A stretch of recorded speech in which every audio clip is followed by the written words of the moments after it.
इस कहानी की शुरुआत होती है जब कैथरीन डॉक्टर गोयल को फोन लगाती है और अपने इलाज के लिए बुलाती है। जब डॉक्टर गोयल उस बंगले में पहुंचते हैं तो पाते हैं कि कैथरीन की तबीयत ज़्यादा खराब है। वह उसका चेकअप करते हैं तो पाते हैं कि ना ही उसके दिल की धड़कन चल रही है और ना ही उसकी नब्ज, और उसका बदन बर्फ की तरह पूरा ठंडा पड़ चुका है।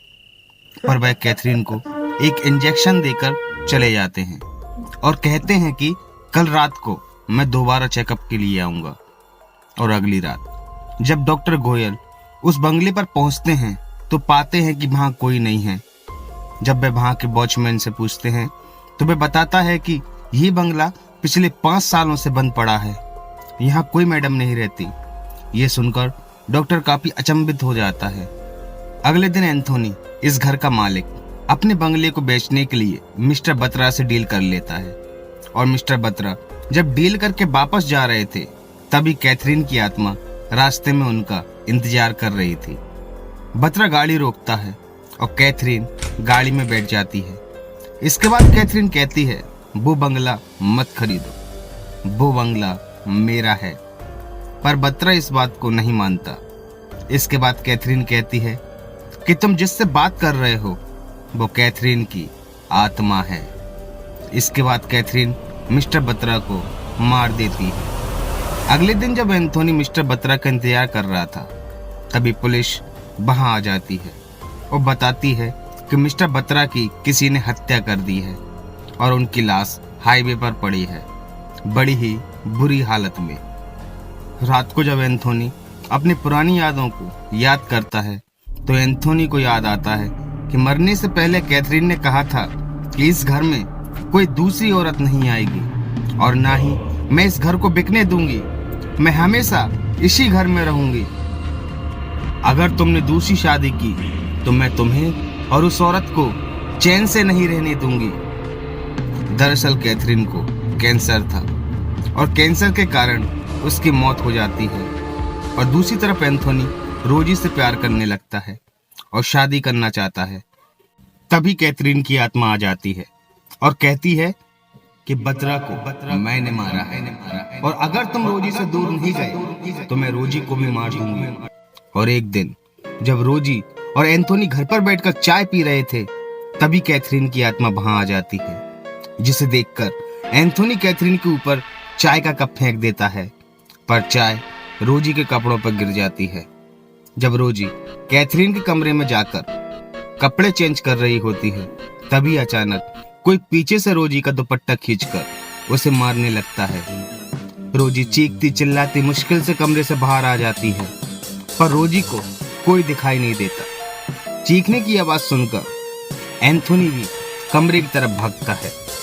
रोजी उसे सारी घटना बताती है। एंथोनी समझ जाता है ये कैथरीन का ही काम है। और एक रात जब एंथोनी रोजी के घर जाता है तो वहां कैथरीन की आत्मा आ जाती है और कहती है, अगर तुमने रोजी को नहीं छोड़ा तो मैं रोजी को खत्म कर दूंगी। सुना तुमने, मैं रोजी को खत्म कर दूंगी। बुला रोजी को, आज मैं उसका काम तमाम ही कर देती हूँ। ये सुनकर एंथोनी रोजी से बिना मिले ही चला जाता है। पर अगले दिन जब रोजी एंथोनी से मिलती है तो एंथोनी सारी घटना बताता है। इसके बाद रोजी फादर एंड्रयूज से मिलने का फैसला करते हैं। फादर एंड्रयूज सारी घटना सुनने के बाद कहते हैं, आज रात मैं तुम्हारे घर जाऊंगा पर तुम अपने घर पर नहीं रह सकते। और रात को फादर एंड्रयूज घर पहुंच जाते हैं। जैसे ही वे घर के अंदर प्रवेश करते हैं कैथरीन की आत्मा आ जाती है और जैसे ही फादर कैथरीन की आत्मा पर पवित्र जल छिड़कते हैं वह जल खून बन जाता है। कैथरीन की आत्मा काफी शक्तिशाली थी जिसके कारण वह काबू में नहीं आती। इसके बाद वह फादर एंड्रयूज पर हमला कर देती है। फादर अपनी जान बचाकर बड़ी मुश्किल से वहां से भाग जाते हैं और उसी रात कैथरीन की आत्मा रोजी के घर पहुंच जाती है और रोजी को मारने लगती है। तभी फादर एंड्रयूज का फोन आता है और रोजी का सपना टूट जाता है। फादर एंड्रयूज कहते हैं कि मैं नाकाम रहा, वो आत्मा काफी पावरफुल है, तुम कल चर्च में आकर मिलो। और अगले दिन जब दोनों चर्च जाते हैं तो फादर एंड्रयूज कहते हैं कि अब आपको सिर्फ फादर डेमेलो ही बचा सकते हैं। और उसी रात रोजी को कैथरीन की आत्मा दिखाई देती है और एंथोनी से दूर रहने का कहती है। इसके बाद कैथरीन एंथोनी के शरीर पर कब्जा कर रोजी को मारने लगती है, पर रोजी के गले में क्रॉस का लॉकेट था, जिसकी वजह से वह बच जाती है और कैथरीन की आत्मा गायब हो जाती है।